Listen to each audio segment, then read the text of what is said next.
Why is my nonstick pan sticking? High temperatures can damage most nonstick pans. That's why I love this bad boy from our place. This is temperature safe up to 1,000 degrees, and it's virtually indestructible.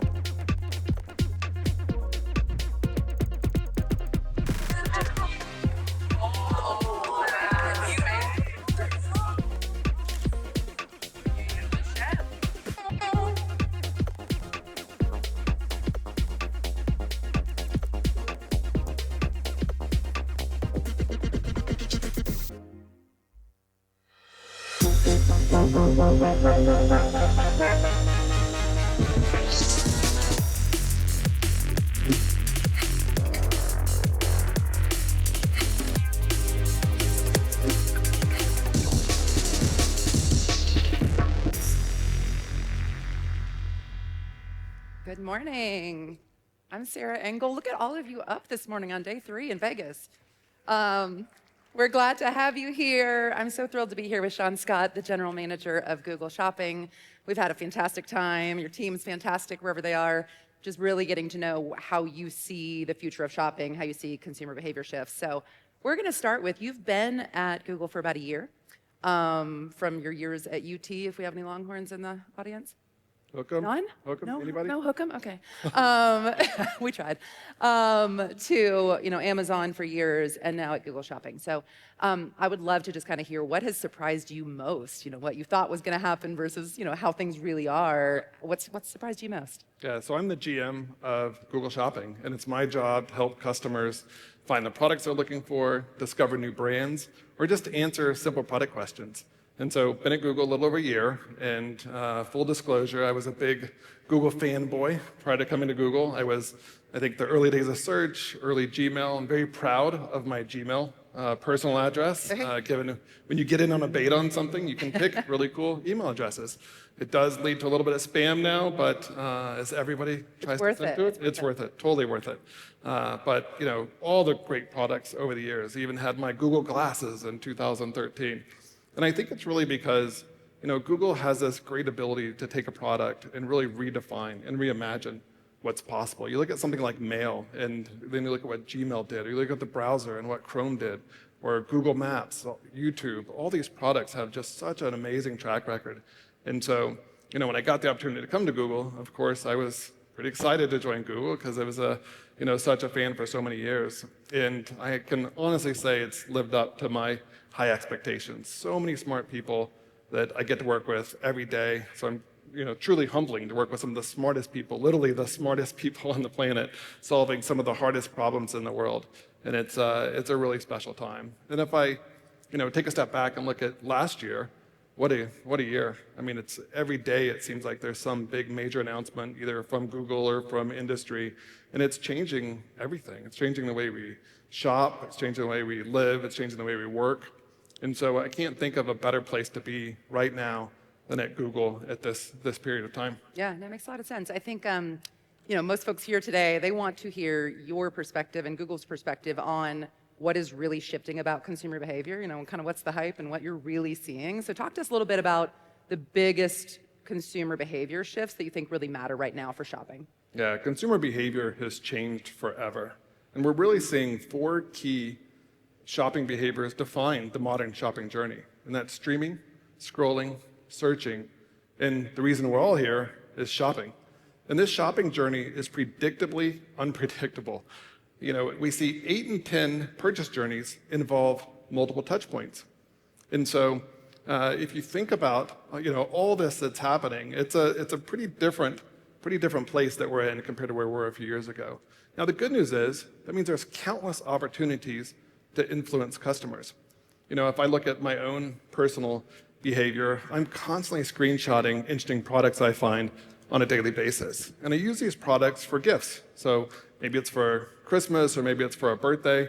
And if I look at the diversity and the range of these products, it's all over the board. It's from not only the types of products, like everything from your little stocking stuffers of toys and video games to electronics to even more expensive items like handbags and sunglasses and jewelry. And I think it really shows you that inspiration is everywhere throughout this journey. But pro tip, if you're going to follow my strategy of taking screenshots. Don't buy until you're ready to give, because not every retailer, you know who you are, have those generous 6-month return windows. But really do yourself, take a step back and think about some of your recent purchases.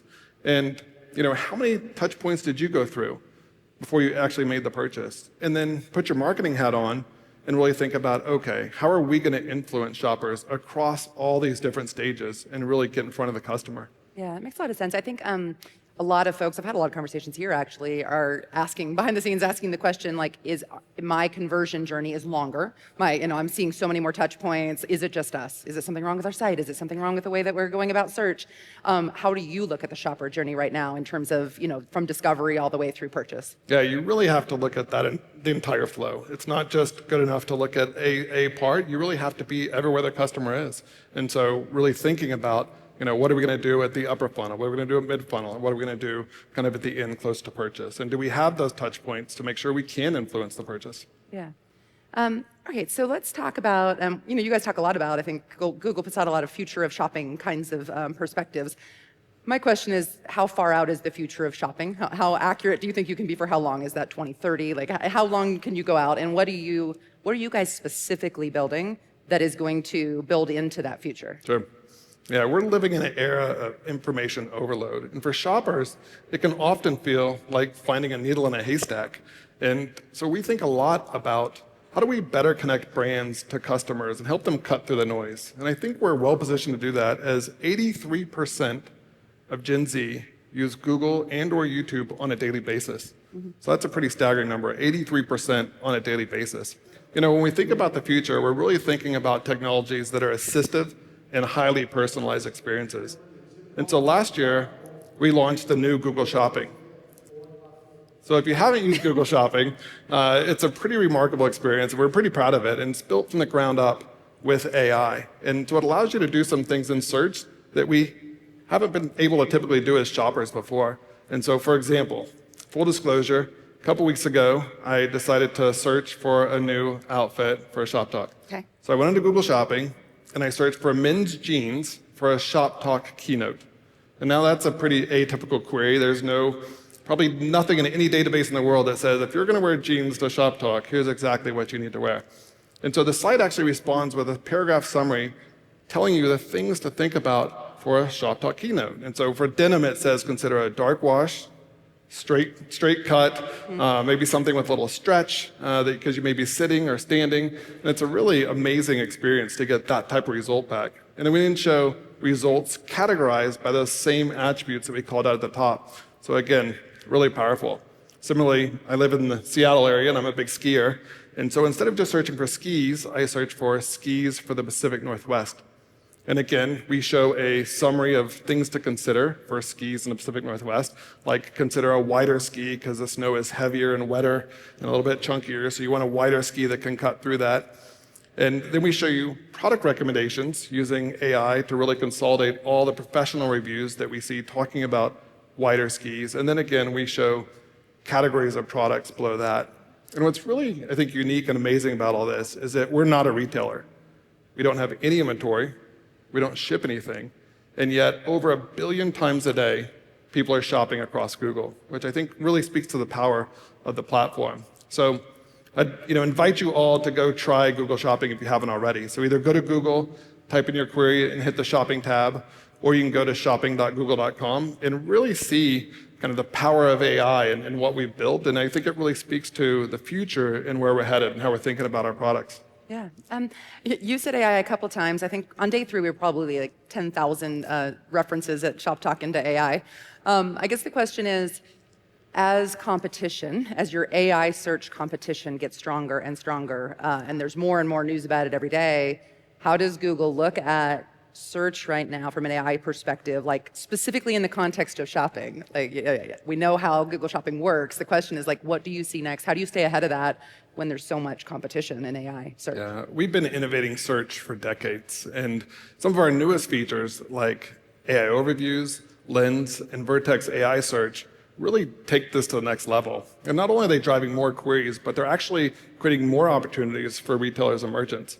If we look at one in particular, Lens, raise your hand if you've used Google Lens. See a quick show of hands. A few people, not nearly enough people. Lens is amazing. So it lets you visually search the open web with a photograph. So literally you can take a picture of anything. So I can take a picture of your great shoes and start shopping for those shoes. We show you the price, we show you where you can buy, and it's just such an amazing experience. I like to go to my friend's house and take pictures of their furniture and show them how much it cost and show them where they can buy it. And they really appreciate seeing that in the context of their own home. But usually by the end of the journey, I've converted another Lens customer. We also saw a lot of customers uploading screenshots. And so we invented circle to search. So right there, in the context of your own app or your browser, you can circle the image or part of the image and kick off that same visual search. Now, this is extremely powerful way to search. So no text. And we were talking yesterday, there was a planter on a table. And imagine trying to describe a very textured, ornate planter with words. It's nearly impossible. And you'd probably never find it given, all the products that we have on the web. And yet, a simple picture finds it almost instantly. And these new features, new capabilities are really working. We have about 20 billion visual lens searches per month. And 1/4 of those have commercial intent, which really shows you, I think, the innovation and the power of some of these new features. And these new features are not only driving more engagement, but they're also creating more qualified leads for you and ultimately more sales. And you guys continue to really dig in on natural language search at the same time as visual search? Absolutely. Okay. Absolutely. We see the world is going to a multimodal world. So it's not just A or B, it's A and B. So it's pretty exciting, just all the things that are happening right now. Yeah, I'd agree with you. I mean, of course, I've used Lens and used a lot of, looked at visual search quite a lot, and how you can describe something in words versus what that image looks like is completely different. And I think it answers some of the challenges people have had from a search perspective of, I don't want 5 million results of what I might be asking. I just want you to tell me the answer. And I think visual search definitely helps in that way. So let's talk a little bit about, the rest of the purchase journey. Social media is often seen, and by most people in the audience, probably seen as the point of discovery, whereas you're seen as the point of, getting down the funnel into conversion. So how do you think of Google's role versus a TikTok versus a Meta? How do you see your role in the actual discovery process? Yeah, I think what really differentiates Google is trust. Customers trust us for everything from their smaller impulse buys to some of their largest, most complex life decisions. We all have those friends and family members we go to ask questions like, what laptop should I buy? Or what should I wear to a Shoptalk keynote? That fashionista friend that you rely on for help in critical situations like this. And for many people, including those same people you're asking, they rely on Google and YouTube for their answers. YouTube is the #1 choice for product recommendations and product information.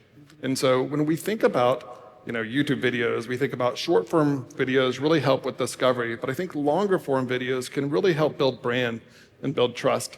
I'm constantly looking at smartwatch videos to see what new smartwatch features are coming out, as well as new cycling videos. There's a few channels I subscribe to on YouTube, and I rely on these channels to really inform me on the latest bikes, the latest cycling gear, and I think I probably buy about half the products they're showcasing. And I'm not alone, as Google and YouTube are present in about 2/3 of the journeys where customers discover new brands, products, and retailers. And I really think that speaks to not only the trust, but also the reach of our platforms for both publishers and advertisers. Yeah, and I think the YouTube opportunity with the younger generation too. I have teenagers, and I know exactly how they look at it. So that makes a lot of sense. One of the things I want to talk about, I've had this conversation quite a few times here, but over the last 4 months, I'd say there is just so much conversation, especially from CMOs, CDOs. I'm being held accountable for building a brand. I can't just dump all my money in and expect performance to be the end all be all. I need to build a brand, but I also have to comp right now. I have to build sales right now. And so I would like to hear your perspective. Like, how do you think about that balance of building brands over time, but driving sales right now? Yeah, we get it. Marketing budgets are extremely tight, and you have to make sure every dollar spent counts. You have to show that marketing is a profit driver and not just a cost center. And so I think one area of opportunity is really to look upstream. And a good example is Urban Decay. Urban Decay relaunched their eyeshadow palette by partnering with YouTube creators to use YouTube Shorts to target a younger demographic. And the results were pretty amazing. They saw a 278% increase in search, which far exceeded L'Oreal's expectations. And I think this really goes to the power of the creator community. In fact, online shoppers are 98% more likely to trust YouTube creators than they are other platforms. And so if you think about that coupled with a 278% increase in search results, I'd sign up for that any day. Yeah, thanks for sharing that example. I think that makes it tangible. We have a few more minutes. I'd love to kind of hear your recommendations for the retailers and brands in the room, like about growing their business, and growing their bottom line. I think that is quite different right now than it's been even a year ago, and especially literally the last few months as we look at consumer behavior as it pertains to the economic situation. So how do you kind of recommend people look at their budgets right now, look at their business? I think it's really two sides of the same coin. You have to balance the brand building, the longer term trust with those, shorter term opportunities to really get in front of customers. And so I don't think, again, back to all the different touch points that you have throughout a purchase journey, I don't think you can say we're going to go all in on this area or all in upper funnel. It really is a journey that you have to be involved in, because as soon as you decide, we're only going to participate in this part of the journey, you're going to lose in the rest of the journey. And so it does require you to kind of take that more balanced portfolio approach and to really think about it like a portfolio and make sure you are touching all the various touch points. Yeah, it makes sense. I've seen a lot, it requires a lot of education. It requires some new metrics and education of those new metrics. When everybody in the organizations looked at the same things, or your boards looked at the same exact things for years, and they're looking at comps and they're looking at the same ROAS numbers, whatever the case may be, you almost have to find new metrics, all align and agree on them, and then teach even your higher ups exactly how we're going to look at this. We're not getting rid of your old metrics, don't worry. We're going to work some new things in that are focused more on brand. That's right. It's a different world. And you need those kind of historical comps to know how are we doing in those areas, but it is a new world, and we have to look at it with a new set of eyes because the world's changing. I want to end with, I think there's a lot of doom and gloom out there. You're such a positive person, and I would love to hear what are you genuinely excited about, either as it pertains to all the consumer behavior shifts that you're seeing, or from a technology standpoint, whether it's Google or not, what are you excited about right now? I get excited about everything. But I do think, we can't say it enough, that AI is a significant opportunity. Not just to run better ads, but to actually run a better business. And I really do think the brands that are the most willing to adapt and the most quickest to adapt will be the ones that get ahead. All the time I'm getting the question, how do I take advantage of all the AI foundations, all the AI innovations that are happening around me? And the answer is to actually look at the foundations that are powering those AI experiences. And for us, it's structured product data in Merchant Center. Merchant Center is the AI foundation for Google and YouTube for all the features we've talked about, like Lens, like AI overviews, like Performance Max and Demand Gen. One thing we haven't talked about is local shopping. So local shopping is another feature that's powered through Merchant Center, and it really bridges the gap between online and offline retail. There's a lot of times in life where you don't want to wait for 3 days, 5 days, a week to get a product. Like case in point, I was fixing a leaky faucet in my son's bathroom a couple weeks ago. I get it all apart, and I need this little cartridge, and I didn't have it. So I used Lens, found the product on Google Shopping, saw that it was available at a local hardware store, went and bought it, and within about an hour I had the faucet back together. And so I was pretty excited for myself, but I think the real magic of that whole experience was you all in making sure your data is actually there for customers like me to find it locally. Now what that means is you have to upload, not just your online inventory or not just one store's inventory, but all of your store's inventory. Because again, shoppers are everywhere, and if you're going to reach them wherever they're at, you need to make sure that that inventory is available for them. So dads like me can fix leaky faucets. Yeah, I love that. Thank you so much for sharing your perspectives. Thank you all so much for being here. Have a great rest of the show today. Great, thank you.